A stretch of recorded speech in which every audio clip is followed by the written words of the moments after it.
तो पिछली वीडियो में हमने देखा था कि बायोटेक्नोलॉजी सब्जेक्ट स्टार्ट करा था। उसमें हमने देखा था कि बायोटेक्नोलॉजी क्या है और फार्मास्यूटिकल में इसका क्या एप्लीकेशन और क्या यूज़ और क्या महत्व है। अब उसी चैप्टर का उसी यूनिट का सेकंड चैप्टर है एंजाइम बायोटेक्नोलॉजी।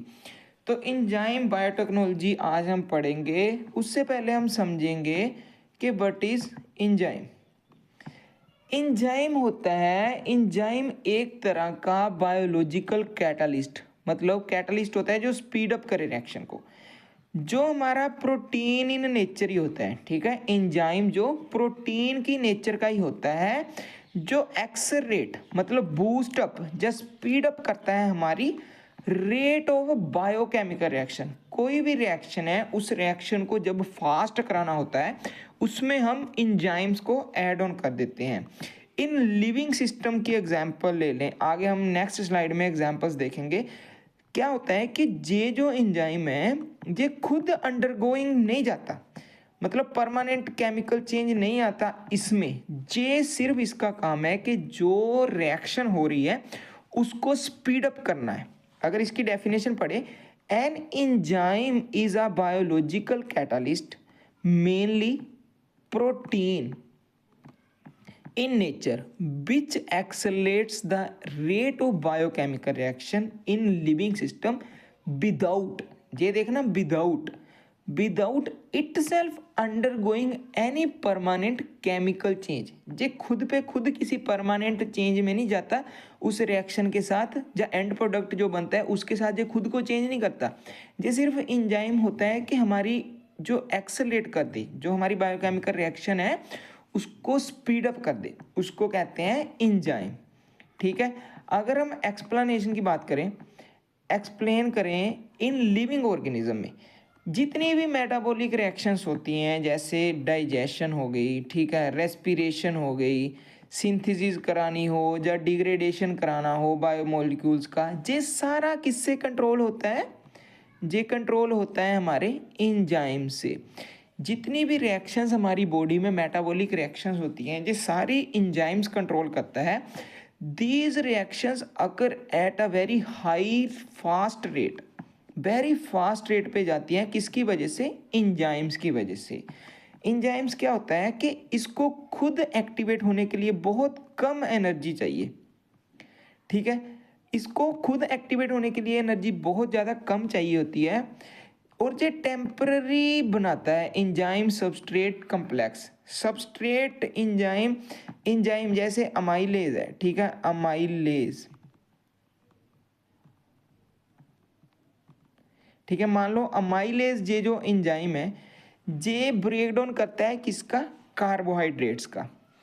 तो स्टार्च अगर लेके चलते हैं एग्जांपल, स्टार्च, ठीक है। अगर हमारे पास स्टार्च है, ठीक है, इसको आप स्टार्च मान लो। ये जो अमाइलेज है ये हमारा एंजाइम है, और जिस पे जाके ये अटैच हो रहा है अपना काम करने के लिए वो है हमारा सबस्ट्रेट। ये जो स्टार्च है वो हमारा सबस्ट्रेट है और एंजाइम हमारा अमाइलेज है।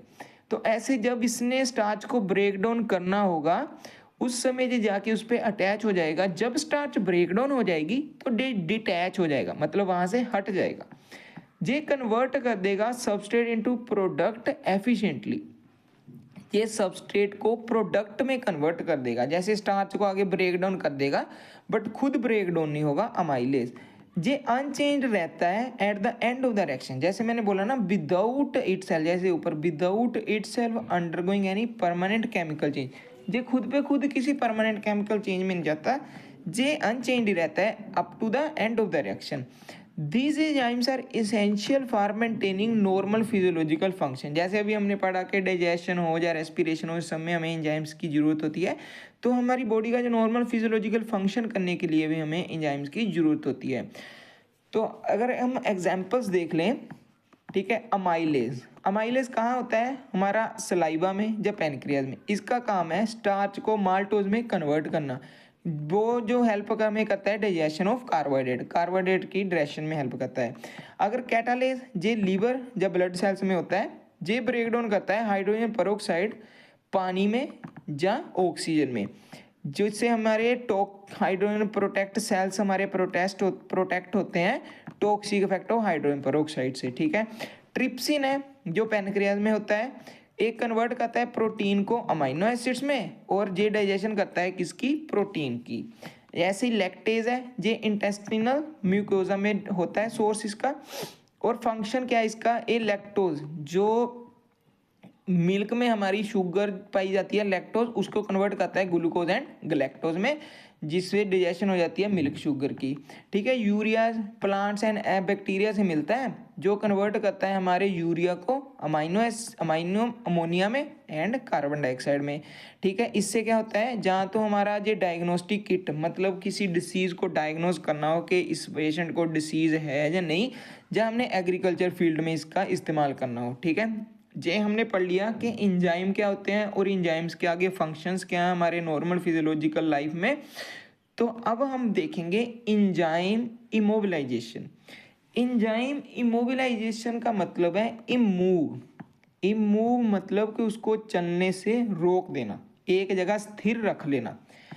इसकी अगर डेफिनेशन देखें, enzyme immobilization is the process of fixing, देखना फिक्सिंग और कन्फाइनिंग मतलब एक जगह ट्रैप कर देना, enzymes onto a solid spot. कोई भी हमारे पास सॉलिड स्पॉट है जहाँ स्पॉटिंग कोई भी मीडिया है, उसके ऊपर जब हम इंजाइम को फिक्स कर लेते हैं या ट्रैप कर लेते हैं या विद इन मैट्रिक्स के, ता जो इंजाइम फिजिकली रिस्ट्रिक्ट हो जाए, मतलब उसकी मूवमेंट अगर जहाँ है तो जहाँ ना जाए, ठीक है। मान लो ये कोई सरफेस है, ठीक है, जे वाली स्पॉटिंग सरफेस है, और जे जहाँ पे आके इंजाइम है, ये इंजाइम आगे ना जाए, जहाँ तक ना जा पाए, ठीक है, जहाँ तक नहीं जा पाएगा, पीछे ही रह जाएगा, इस स्पॉटिंग करने को हम बोलते हैं enzyme immobilization. Enzyme immobilization physically सिर्फ रिस्ट्रिक्ट होता है, जैसे ये जहाँ तक नहीं गया, मतलब इसकी लोकेशन नहीं चेंज हुई, बट इसकी एक्टिविटी उतनी की उतनी ही रहेगी, केमिकली एक्टिव ही रहेगा, इसकी एक्टिविटी में कोई भी डिफरेंस नहीं आएगा, ठीक है। एंड रीयूज्ड, ये सिर्फ इसलिए करते हैं कि दोबारा से फिर से रीयूज हो जाए, कोई रिएक्शन को रिपीट करना हो। आगे हम पढ़ेंगे कि ऐसा क्यों करते हैं हम इंजाइम इमोबिलाइजेशन, ठीक है। इंजाइम इमोबिलाइजेशन यही है कि इंजाइम को इमोबिलाइज कर देना, मतलब वहाँ से एक जगह पे रोक देना, बट उसकी जो एक्टिविटी जो कर रहा है, या केमिकल रिएक्शन जो करता है, या केमिकल एक्शन, उसमें कोई चेंज नहीं आता, वो होता है इंजाइम इमोबिलाइजेशन। अब हम देखते हैं कि क्यों जरूरत पड़ी हमें, why enzyme need to be immobilized. बोलता है इंजाइम इमोबिलाइजेशन नेसेसरी है इम्प्रूव करने के लिए, किसको, एफिशिएंसी, जो इसका अफेक्ट है उसको बढ़िया करने के लिए, stability, economy. Enzymes use specially in industrial and pharmaceutical process. आओ समझते हैं one by one. Reusability, reusability मतलब एक बार से ज़्यादा बार इंजाइम्स का इस्तेमाल करना, बार बार। बोलता है इमोबिलाइज जो इंजाइम होता है वो रिपीटेडली यूज हो जाता है, एक बार यूज एंड थ्रो नहीं होता, बार बार यूज होता है, जिसकी वजह से कॉस्ट ऑफ इंजाइम प्रोडक्शन कम हो जाती है। इजी सेपरेट आउट, क्या होता है कि ईजिली रिमूव्ड हो जाता है रिएक्शन मिक्सर से। हमने बोला है ना कि कोई भी रिएक्शन को फाइनल प्रोडक्ट तक चेंज करने के लिए या सिंथेसाइज या प्रोड्यूस करने के लिए इंजाइम्स की ज़रूरत होती है। तो ये इंजाइम्स रिएक्शन मिक्सचर से ईजिली रिमूव्ड हो जाए, इसकी वजह से हम इमोबिलाइज करते हैं, ताकि जो प्रिवेंट हो हमारा फाइनल प्रोडक्ट है उसमें कोई कंटेमिनेशन ना आए, ठीक है। फिर आ जाता है इंक्रीज्ड स्टेबिलिटी। स्टेबिलिटी कैसे, जब इंजाइम इमोबिलाइज हो जाता है तो चाहे उसका टेम्परेचर बहुत ज़्यादा बढ़ा लो, फिर उसकी चाहे पीएच बहुत ज़्यादा कर दो, या कोई भी उसमें ऑर्गेनिक सोलवेंट या कोई भी ऐसा सोलवेंट ऐड कर दो, बट इंजाइम पे कोई इफेक्ट नहीं आएगा। इसका मतलब है उसका जो लाइफ स्पैन है, ठीक है, जब तक उसके ज़िंदा रहना है या जब तक उसने अपना काम करना है, जब केमिकली एक्टिव फॉर्म में जो केमिकली आगे एक्शन करना है, वो उसका लंबे समय तक हो जाता है, ठीक है, लाइफ स्पैन उसका बढ़ जाता है। जब बेटर प्रोसेस कंट्रोल, कंट्रोल मतलब कि वो हमारे कंट्रोल में आ जाता है इमोबिलाइज करने के बाद, कि कब हमने ऐड करना, कब हमने रिमूव करना, कब रिएक्शन को स्टार्ट करना, कब रिएक्शन को स्टॉप्ड करना, वो बहुत ज़्यादा इजी हो जाता है अगर हम इमोबिलाइज्ड इंजाइम कर ले तो, फिर अगर कॉन्टिन्यूस ऑपरेशन करना हो इमोबिलाइज एंजाइम बढ़िया होता है, अगर continuous bioreactor increasing industrial productivity बढ़ा देता है कि कॉन्टिन्यूस चलता रहे, ठीक है, उससे भी हेल्प करता है अगर एंजाइम इमोबिलाइज कराया हो। तो कुछ किसकी डिसएडवांटेज भी है वो भी देख लेते हैं कि जैसे कई बार होता है एंजाइम को इमोबिलाइज कराते हैं तो वो अपनी एक्टिविटी लॉस कर देता है। वजह होती है जैसे डी नेचर, हमने पढ़ा है कि एंजाइम जो प्रोटीन होता है, प्रोटीन में अमाइनो एसिड होते हैं, कई बार उनकी डी नेचुरेशन हो जाती है उसकी वजह से, जब कई बार वो एक्टिव जो साइट होती है ना एंजाइम्स की जहाँ से वो एक्शन प्रोवाइड करता है वो ब्लॉकेज हो जाती है, ठीक है। हाई कॉस्ट, कई बार इसमें हाई कॉस्ट चाहिए होती है क्योंकि स्पोर्ट मटेरियल जो चाहिए हमें वो भी हाई होता है, जिससे हमने ट्रैप करना होता है एंजाइम्स को, जो टेक्निक है वो भी एक्सपेंसिव होती है, ठीक है। कई बार डिफ्यूज़न लिमिटेशंस आ जाती हैं जैसे substrate and product movement are slow, कई बार ऐसा होता है कि एंजाइम को इमोबिलाइज्ड करने से रिएक्शन स्लो हो जाती है, ठीक है, रिड्यूसिंग रिएक्शन रेट हो जाता है। फिर not suitable for all enzyme, कहता some enzyme lose their natural shape and become inactive after immobilization. बहुत से एंजाइम्स होते हैं, तो कुछ एंजाइम तो ऐसे होते हैं कि अपना नेचुरल शेप एंड इनएक्टिव हो जाते हैं, कब, जब इमोबिलाइजेशन करते हैं। फिर कई बार कम्प्लेक्स प्रेपरेशन मेथड, जैसे कम्प्लेक्स है इसको टेक्निक होती है जे एक इमोबिलाइज करने के लिए, उसमें हमें स्किल्ड हैंडलिंग चाहिए, प्रॉपर कंडीशन चाहिए, फिर वही आ जाता है कि कितना ज़्यादा खर्चा हो जाएगा, ठीक है। पॉसिबल एंजाइम लीकेज, कई बार होता है कि जैसे एड्जॉर्प्शन मेथड है, कोई सब मेथड आगे पढ़ेंगे हम कौन कौन से मेथड है, कुछ मेथड है जैसे एड्जॉर्प्शन मेथड है, इसमें एंजाइम्स की लीकेज हो जाती है फ्रॉम द सपोर्टिंग मटेरियल से, जिसकी वजह से फर्दर कंटेमिनेशन आ जाती है फाइनल प्रोडक्ट में। तो ये इसके कुछ डिसएडवांटेज थे। तो ये इम्पोर्टेंट है कि मेथड ऑफ एंजाइम इमोबिलाइजेशन, अभी हमने पढ़ लिया कि एंजाइम क्या होता है, एंजाइम इमोबिलाइजेशन होता है, इमोबिलाइज कैसे करते हैं अभी हम जे पढ़ेंगे, ठीक है। इसके हमने मेन 4 मेथड है, एड्जॉर्प्शन, कोवलेंट बॉन्डिंग, बाइंडिंग लिख दिया, covalent bonding, entrapment and encapsulation, ठीक है, कोवलेंट बाइंडिंग या कोवलेंट बॉन्डिंग। जो ये दो मेथड है एड्जॉर्प्शन एंड कोवलेंट बॉन्डिंग, ये हम इस वीडियो में कवर करेंगे। अगली वीडियो में हम अगले दो, entrapment and encapsulation and with the application of enzyme immobilization की कवर कर लेंगे। तो आओ, ये जो दो मेथड है adsorption and covalent bonding, adsorption method है एड्जॉर्ब, मान लो जे कोई स्पोर्टिव मटेरियल है, जैसे हमने पढ़ा है कि कोई स्पोर्टिव मटेरियल है, मान लो जो सेलुलोज का स्पोर्टिव मटेरियल है, इसकी जब सरफेस पे जाके ऐसे ऐसे सरफेस पे जाके एड्जॉर्ब हो जाते हैं, ठीक है, एड्जॉर्ब हो गया तो उसको बोलते हैं एड्जॉर्प्शन मेथड के, एड्जॉर्ब करा लिया किसको, हमारे एंजाइम्स को। इसके आगे डिफरेंट डिफरेंट प्रोसेस होते हैं जैसे स्टैटिक पोर्स, ठीक है, dynamic pores, reactor loading, electro deposition.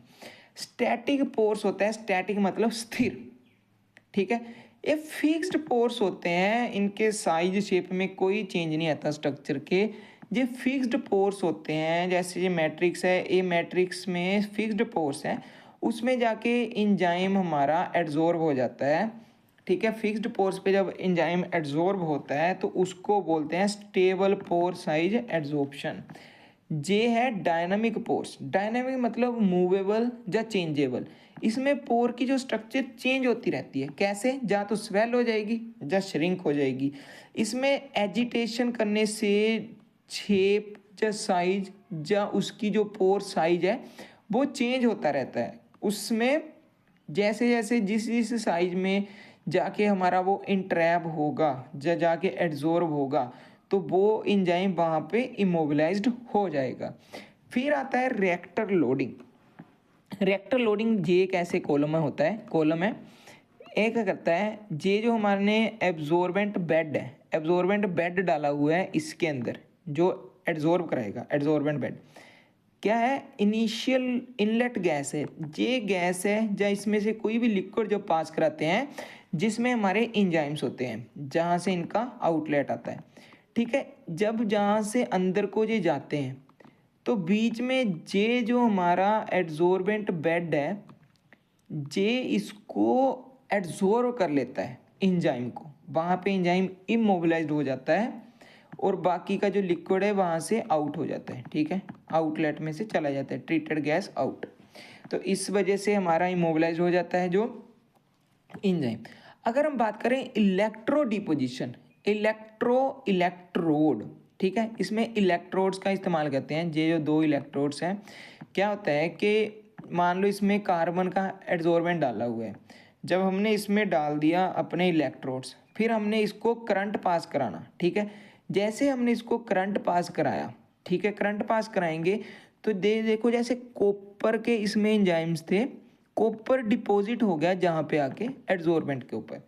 तो ऐसे इलेक्ट्रिक करंट पास कराने से एड्जॉर्प्शन आ जाती है प्लेटिंग मेटल आयंस के ऊपर, उसको कहते हैं इलेक्ट्रो डिपोजिशन। ये हमने सारा पढ़ा एड्जॉर्ब, जो सरफेस के ऊपर, जैसे ये सरफेस है इसके ऊपर जाके जो एड्जॉर्ब होते हैं वो हो गया एड्जॉर्प्शन मेथड, जिसमें हमने 4 आगे प्रोसेस पढ़े, static force, dynamic force, reactor loading and electro deposition. ये हमने पढ़ लिया जे वाला, ठीक है, एड्जॉर्प्शन। अब हम पढ़ेंगे covalent bonding, covalent bonding and activation method.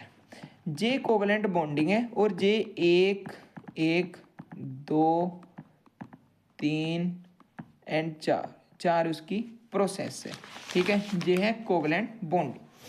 Covalent bonding की अगर बात करें, ये हमारा स्टेबल जो हमारा सपोर्टिंग मटेरियल है, मान लो सेलुलोज है, ठीक है, सेलुलोज सपोर्टिंग मटेरियल है, और जो हमारा रिएक्शन, जिससे हमने रिएक्शन करा के जिसके अंदर में से हमने एंजाइम को इंट्रैप्ड करना या इमोबिलाइज्ड कराना है, तो हमारा जो रिएक्शन होती है कैसे, जो हमारा रिएक्टिव होता है उसमें और जो हमारे एंजाइम्स होते हैं इसमें भी बॉन्ड्स प्रेजेंट होते हैं।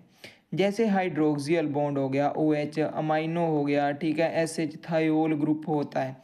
ये ग्रुप आपस में बॉन्डिंग कर लेते हैं, कोवलेंट बॉन्ड, जिस बॉन्डिंग की वजह से वहाँ पे एंजाइम इमोबिलाइज्ड हो जाता है, मूव नहीं कर पाता। इसकी आगे प्रोसेस देखते हैं कि साइनोजन ब्रोमाइड एक्टिवेशन क्या होता है। ये जो सपोर्टिंग मटेरियल है, सेलुलोज है, मान लो ये सेलुलोज की सपोर्टिंग मटेरियल है, इसमें सेलुलोज की जो सपोर्टिंग मटेरियल है इसमें ग्लाइकोल होते हैं, ठीक है, इसमें ग्लाइकोल ग्रुप है, इसमें ग्लाइकोल ग्रुप है। जब साइनोजन ब्रोमाइड, ठीक है, साइनोजन ब्रोमाइड ग्लाइकोल ग्रुप के साथ अटैच होता है तो एक्टिवेशन हो जाती है। उस एक्टिवेशन के कारण जो भी एंजाइम अब जहाँ से गुजरेगा वो जहाँ पे इमोबिलाइज्ड हो जाएगा, वो हमारा होता है साइनोजन ब्रोमाइड एक्टिवेशन। इन सभी में सिर्फ बॉन्डिंग की वजह से, जैसे कोवलेंट बॉन्डिंग की वजह से ही इमोबिलाइजेशन होती है। अब अगर डायाजोटेशन की बात करें, इसमें हम डायाजोनियम साल्ट बनता है। कैसे?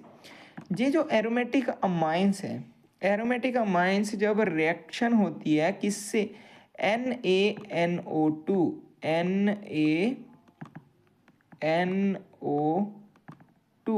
सोडियम नाइट्राइट प्लस HCl से जब रिएक्ट करता है तो फॉर्म होता है डायाजोनियम साल्ट। ये जो डायाजोनियम साल्ट है ये सरफेस के ऊपर ऐसे स्टिकी सी नेचर बना लेता है, जिसकी वजह से एंजाइम यहाँ पे रख के इमोबिलाइज्ड हो जाते हैं बॉन्डिंग की वजह से। फिर हम देखते हैं पेप्टाइड बॉन्ड फॉर्मेशन। जो हमारा सपोर्टिव मटेरियल होता है उसमें भी बॉन्ड, पेप्टाइड बॉन्ड होते हैं, और जो हमारा एंजाइम होता है जिसको हमने इंट्रैप्ड करना होता है उसमें भी पेप्टाइड बॉन्ड होते हैं। ये दोनों पेप्टाइड बॉन्ड जब आपस में बॉन्डिंग बनाते हैं तो ये एंजाइम को यहीं पे रोक लेते हैं। फिर हम देखते हैं एक्टिवेशन बाई और पॉलीफंक्शनल रिएजेंट। जैसे अगर बात करो ग्लूटर एल्डिहाइड, ये बाई फंक्शनल है। बाई मतलब 2 CHO, 2 जहाँ पे अटैचमेंट है, जहाँ पे इंजाइम अटैच होगा। और पॉली की बात करें तो इसमें नंबर ऑफ अटैचमेंट्स होती हैं, ठीक है, इसमें बहुत ज़्यादा नंबर ऑफ अटैचमेंट्स होती हैं जहाँ पे जाके अटैच हो जाता है क्या, हमारा जो एंजाइम होता है। तो इस वीडियो में हमने देख लिया कि एंजाइम कैसे ट्रैप्ड होता है, 2 फंक्शन, कोवलेंट बॉन्डिंग एंड जो एड्जॉर्प्शन मेथड। तो अगली वीडियो में हम देखेंगे ये जो एंट्रैपमेंट एंड इनकैप्सुलेशन मेथड, और आगे इनकी एप्लीकेशन क्या है एंजाइम मोबिलाइजेशन के लिए।